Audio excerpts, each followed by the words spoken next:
Hello everyone, this is ये Prachi and I hope all of you are doing really well. So मैंने जो planner दिया था आपको 20 डेज का, आई होप उसको अच्छे से फॉलो कर रहे होंगे एंड आप अच्छे से प्रिपेयर कर रहे होंगे और कल तक आपका इकोनॉमिक्स का जो पेपर 4 है वो अच्छे तरीके से रिवाइज हो चुका होगा। आई होप आपने अच्छे से फॉलो किया होगा, सारी टिप्स एंड ट्रिक्स फॉलो की होंगी। प्लस जो आपको category A B C analysis और डे वाइज मैं प्लानर दे रही हूँ, आई होप आपके लिए वो सब यूजफुल रहा होगा। सो उसी सीरीज में मैं आज पेपर नंबर 2 लॉ के लिए प्लानर लेके आई हूँ। 5 डेज का प्लान बताऊंगी मैं, एबीसी एनालिसिस दूंगी आपको जिससे आप अच्छे से प्रिपेयर कर सके लॉ को और लॉ में भी आप पास कर सके, और एंड में बताऊंगी मैं कुछ इंपॉर्टेंट टिप्स एंड ट्रिक्स जो आप यूज कर सकते हैं for the preparation of law. So without wasting any time let's start the video. So मैंने पेपर नंबर 2 के लिए भी प्लानर रेडी कर लिया है, ये मैं स्क्रीन पे भी लगा दूंगी। तो सबसे पहले मैं आपको बताऊंगी कैटेगरी ए बी सी में कौन कौन से चैप्टर्स हैं। प्लीज रिमेंबर, कैटेगरी सी का मतलब ये नहीं है कि वो आपको छोड़ के जाना है।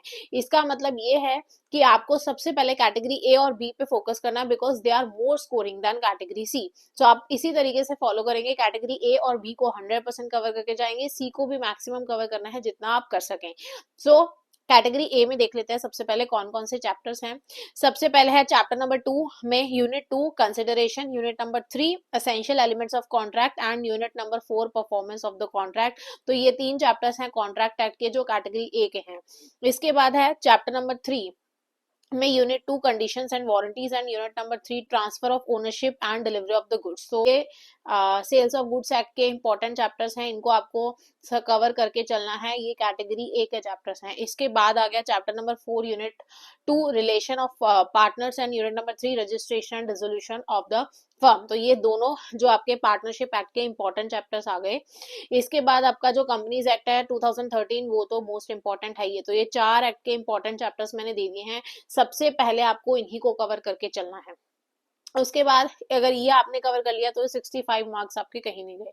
इसके बाद अब कैटेगरी बी है जो 30 मार्क्स की आ जाएगी। इसमें आपका आ जाएगा चैप्टर नंबर 2 का यानी कॉन्ट्रैक्ट एक्ट का, unit 1 nature of contract, unit number 6 contingent and quasi contract, unit number 7 indemnity and guarantee, 8 bailment and plays and 9 agency. इसके बाद चैप्टर नंबर 3 में यूनिट 4 आ जाएगा unpaid seller and chapter number 4 का unit 1 general nature of the partnership. ये आपके category B के chapters हैं। इसके बाद बाकी के आ गए कैटेगरी सी के चैप्टर्स, जिसमें आ जाएगा आपका LLP act, negotiable instrument act. उसके बाद chapter number 1 Indian regulatory framework, chapter number 2 का unit 5 breach of contract and its remedies and chapter number 3 का unit 1 formation of the contract of sale. तो ये कैटेगरी ए बी सी में classification हो गया कि कौन सा ए में है, बी में है, सी में है। अब 5 दिन में आपको इसको कैसे कवर करना है मैं वो बताती हूँ। सबसे पहले 8 ऑफ जनवरी को, ये डेट्स जो है वो मैंने अपने जो 20 डे का प्लानर है उसके अकॉर्डिंग बनाई हुई है, इसीलिए ये मैंने डेट्स डाली। अगर आप आगे पीछे हैं तो उसको अपने अकॉर्डिंगली एडजस्ट कर सकते हैं। प्लस अगर आपको वीडियो चाहिए 20 डेज के प्लानर की, उसका लिंक मैं डिस्क्रिप्शन में डाल दूंगी, एज वेल एज इकोनॉमिक्स और मैथ्स के 5 डे प्लानर का भी मैं लिंक डिस्क्रिप्शन में डाल दूंगी। एंड अकाउंट्स का प्लानर भी जल्दी आने वाला है, so don't forget to subscribe the channel. उसके बाद मैं आपको बता देती हूँ फटाफट से 5 दिन में आप इसको कैसे कवर कर सकते हैं। फर्स्ट 8 ऑफ जनवरी को आपको कवर करना है कंपनीज एक्ट 2013, ये इंपॉर्टेंट है। और कॉन्ट्रैक्ट एक्ट मुझे लगता है थोड़ा सा इजी पड़ता है as compared to companies act. तो सबसे पहले हम डिफिकल्ट चंक ऑफ सिलेबस को उठा के खत्म कर देंगे, पहले आप कंपनीज एक्ट को फिनिश करेंगे, जितना मैक्सिमम हो सके ट्राई 100% कवर हो जाए। उसके बाद 9 जनवरी को मैंने थोड़ा सा कम चीजें रखी हैं प्लेट में, बहुत ज्यादा डिफिकल्ट नहीं रखा ताकि कंपनी एक्ट का कुछ बच जाए तो वो भी आप कवर कर ले। इसमें चैप्टर नंबर 2 और चैप्टर नंबर 3 के जो कैटेगरी ए के चैप्टर्स हैं आपको वो कवर करके चलने हैं। उसके बाद 10 जनवरी को आप कवर करेंगे चैप्टर नंबर 4 का यूनिट 2 एंड 3 यानी कैटेगरी ए में जो चैप्टर नंबर 4 का मटेरियल है, प्लस जो भी आपका कैटेगरी बी में चैप्टर्स हैं वो सारे के सारे आप कवर करने की कोशिश करेंगे। ठीक है। इसके बाद जो नेक्स्ट डे होगा उसमें आपने जो भी पहले 3 दिन का मटेरियल बचा हुआ है कैटेगरी ए और बी का, try to cover them on the first 3 days. फिर भी बच गया तो वो आप 4th डे पे कवर कर लेंगे। और साथ में ही आपको एलएलपी एक्ट एक कवर करना है, प्लस चैप्टर नंबर 2 का यूनिट 5 एंड चैप्टर नंबर 3 का यूनिट 1 जो सी कैटेगरी के चैप्टर्स हैं उसको भी कवर करके चलना है। उसके बाद लास्ट डे पे आप नेगोशिएबल इंस्ट्रूमेंट एक्ट उठाएंगे और फिर चैप्टर नंबर 1 जो है वो कवर करेंगे। नेगोशिएबल इंस्ट्रूमेंट एक्ट बहुत ज्यादा है, उसका वेटेज अराउंड 12-13 मार्क्स रहता है एग्जामिनेशन में। लेकिन उसका मटीरियल भी बहुत ज्यादा वास्ट है, तो उसको जितना मैक्सिमम कवर कर पाए उतना कवर करने की कोशिश करेंगे। एलएलपी जो है वो छोटा है, इजी है और 6-7 नंबर का आ जाता है पेपर में, तो उसको भी कवर करके चलना है आपको कैटेगरी सी से। तो कैटेगरी सी के ये 2 इंपॉर्टेंट चैप्टर्स आपको बता दिए मैंने। सो आपको 5 डे का प्लानर मिल चुका है और हर दिन कौन कौन सा आपको चैप्टर्स कवर करने हैं, सो एज आप 5 डेज के अंदर अंदर लॉ को कवर कर सकें। इसके बाद मैं आपको कुछ इंपॉर्टेंट ट्रिक्स देना चाहती हूँ। सबसे पहले क्या है, आपका पेपर जो है वो मान के चलिए लेंदी ही आने वाला है। पेपर छोटा नहीं आएगा, लेंदी आएगा और आपको टाइम हमेशा ही कम लगेगा। इसीलिए आपको स्टार्टिंग से ही अपनी राइटिंग की स्पीड जो है वो मेंटेन करके चलना है। राइटिंग की स्पीड पे कॉम्प्रोमाइज नहीं करेंगे, फास्ट आपको लिखना है और जितना मैक्सिमम लिख पाए उतना लिखना है। क्योंकि देखिए आपको क्वेश्चन में प्रोविजन भी लिखनी पड़ेगी, उसकी एप्लीकेशन भी लगानी है और कंक्लूजन, 3 पार्ट में बेसिकली आपको अपना आंसर लिखना होता है ना, वो बहुत ज्यादा लेंदी हो जाता है आंसर। तो बी माइंडफुल, क्योंकि ऐसा मेरे साथ हुआ था, मेरे टाइम पे फाइनल्स में भी लॉ था, तो वो इतना ज्यादा लेंदी आया था, इतना ज्यादा लेंदी आया था पेपर कि बहुत सारे प्रोविजंस भी लग रहे थे एक क्वेश्चन में। फाउंडेशन में उतना डिफिकल्ट नहीं आता है, I know, but I am just telling you the real life जो एग्जाम्पल हुआ है मेरे साथ। तो वो बहुत ज्यादा उसमें प्रोविजंस लग रही थी, 2-3 प्रोविजंस भी लग रही थी, तो मुझे प्रोविजन भी लिखना था, उसका रिलेशन भी बनाना था एंड कंक्लूजन भी बनाना था। तो उस टाइम पे मैंने क्या किया, प्रोविजन थोड़ा सा कोट कर दिया, जितना इंपॉर्टेंट लाइन है उस पर्टिकुलर प्रोविजन का उतना, उसका एप्लीकेशन पे ज्यादा फोकस किया और कंक्लूजन पे।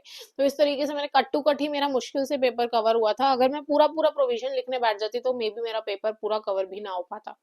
सो बहुत लेंदी पेपर आया था मेरे टाइम पे, तो ऐसा हो सकता है। तो उसके हिसाब से आपको एडजस्ट करनी पड़ेगी अपनी स्पीड, क्योंकि अगर सपोज आप बहुत ज्यादा अच्छी क्वालिटी मेंटेन करने के चक्कर में एक ही क्वेश्चन पे इतना ज्यादा टाइम लगा देते हैं कि आपके 2 क्वेश्चन ही छूट जा रहे हैं एंड में, तो आपका वैसे भी आप क्लियर करना आपके लिए मुश्किल हो जाएगा, क्योंकि आप अटेम्प्ट ही 60 मार्क्स का कर पाओगे। सो इसीलिए 100 मार्क का पेपर अटेम्प्ट करके आना आपका टारगेट होना चाहिए।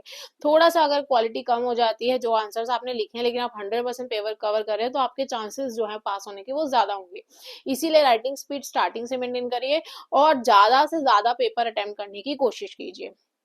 उसके बाद सेकेंड इंपॉर्टेंट टिप ये है कि आपको अंडरलाइन करके आना है इंपॉर्टेंट चीज। अगर सपोज आप कुछ प्रोविजन लिख रहे हैं, उसको अंडरलाइन करके आइए, उसके कंक्लूजन को और हाउ आप उसको अप्लाई कर रहे हैं। बहुत सारा पेपर ही आपको अंडरलाइन नहीं करके आना, सिर्फ कीवर्ड्स जो हैं, की लाइंस जो हैं, उनको अच्छे से अंडरलाइन करके आना है। क्योंकि देखिए, जो आपके पेपर चेक कर रहे हैं वो थोड़े ओल्ड एज होते हैं लोग या पुराने टीचर्स हैं, ठीक है, तो वो आपका पूरा पूरा पढ़ने का उनके पास टाइम नहीं होता, उनके पास इतना ढेर लगा होता है पेपरों का, तो आपका पूरा पूरा आंसर कोई भी नहीं पढ़ेगा, इतना टाइम भी नहीं होता।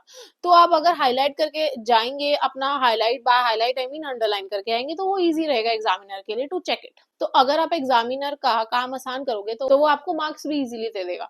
सो उसको अगर क्लियरली दिख गया कि भाई इस बंदे ने आंसर लिखा है, उसमें कीवर्ड्स इंक्लूडेड हैं, तो आपको मिल जाएंगे मार्क्स। उसके बाद सेक्शन नंबर याद करें, ये थर्ड बहुत इंपॉर्टेंट टिप है। सेक्शन नंबर याद करें या ना करें, जितने याद होते हैं कर लो, नहीं लिख के आओगे मार्क्स नहीं कटेंगे, लिख के आओगे it creates a good impression on the examiner. लिख के गलत लिखा तो आपका हो सकता है आंसर भी चेक ना हो। 100% अगर श्योरिटी नहीं है तो मत कोड करके आइए। तो अब आपको करना क्या है, जो इंपॉर्टेंट सेक्शंस हैं जिनके बहुत सारे क्वेश्चन रिपीटेटिव आते हैं, उन सेक्शंस को आप याद कर सकते हैं। जैसे कंपनीज एक्ट के सेक्शंस को याद कर लिया, वो आपके लिए आगे भी काम आएगा, इंटर में भी आपको काम आएगा वो, तो आप वो याद कर सकते हैं। और अगर कॉन्ट्रैक्ट एक्ट के जैसे कुछ कुछ सेक्शंस इंपॉर्टेंट हैं, वो आप याद कर सकते हैं।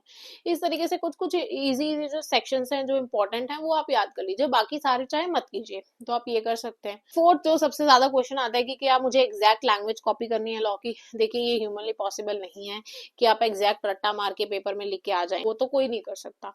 तो आपको अब करना क्या है, कुछ कीवर्ड्स होते हैं, कुछ की लाइंस होती हैं जो आपको एग्जैक्ट लिखनी होती हैं, वो आप एग्जैक्ट लिख के आइए। एग्जैक्ट मतलब ये नहीं कि बिल्कुल इज एम आर का भी एग्जैक्ट आप लिखेंगे, वो रिक्वायर्ड नहीं है। मेन कीवर्ड्स की लाइंस आपको लर्न करके जो मेमोराइज करके लिखनी है वो लिखनी पड़ेगी, क्योंकि इतना देखिए थ्योरेटिकल पेपर है, उतना तो आपको लर्न करना पड़ेगा। प्लस उनको अंडरलाइन करके आइए। बाकी का प्रोविजन आप थोड़ा अपनी लैंग्वेज में लिख सकते हैं, बट जो की लाइंस हैं, कीवर्ड्स हैं, उनको ऑल्टर करने की कोशिश ना कीजिए। सो ये कुछ इंपॉर्टेंट क्वेश्चन थे जो यूजुअली स्टूडेंट्स को कंफ्यूजन रहता है, वो मैंने एड्रेस कर दिए हैं।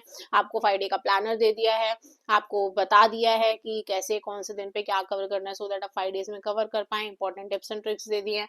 अब the ball is in your court, आप मैक्सिमम मेहनत कीजिए, मैक्सिमम आउटपुट निकालिए। मुझे बस आपको ये बोलना है कि मतलब जैसे मैं भी प्रिपरेशन करती थी, कभी कभी हमें लगता है कि हम शायद अब नहीं कर पाएंगे या हमारे पास इतना मोटिवेशन नहीं रहा है, बहुत पढ़ लिया। तो बस ये याद रखिए कि ये लास्ट जंप है आपका, लास्ट ये कुछ डेज है जिसमें आप अगर अच्छे से मेहनत कर लेंगे तो आप फर्स्ट अटेम्प्ट में भी क्लियर कर सकते हैं। याद कीजिए, अगर जब भी आपको डिमोटिवेशन फील होता है, याद कीजिए आपका वो सपना जिसके लिए आपने इतनी ज्यादा मेहनत की है और अब बस लास्ट लीप बचा है उसमें, अब आप ढीले नहीं पड़ सकते, अब आपको और ज्यादा मेहनत करनी है। अब कुछ ही दिनों की बात है, देखो 15-20 दिन का मोटा मोटा टाइम रह गया है। अच्छे से मेहनत कर लो, एक बार में क्लियर कर जाओ। दोबारा ये बुक्स नहीं उठानी, दोबारा ये बुक्स से मुझे ना पढ़ना पड़े, यही मोटिवेशन रखो अपना। अपने पेरेंट्स के ऊपर भरोसा रखो, अपने ऊपर भरोसा रखो, भगवान के ऊपर भरोसा रखो। सब अच्छा होगा, आपका रिजल्ट अच्छा आएगा। आप अपना 100% दीजिए, do not focus on the result, just focus on your efforts. अपना बेस्ट देने की कोशिश कीजिए और खुशी खुशी पढ़िए, स्ट्रेस मत लीजिए। बिल्कुल भी स्ट्रेस नहीं लेना है, नेगेटिविटी से दूर रहिए। जो लोग आपको पॉजिटिविटी देते हैं, जो आपको मोटिवेट करते हैं, उन्हीं के ऊपर आपको ध्यान देना है। नेगेटिव लोगों से दूर रहिए।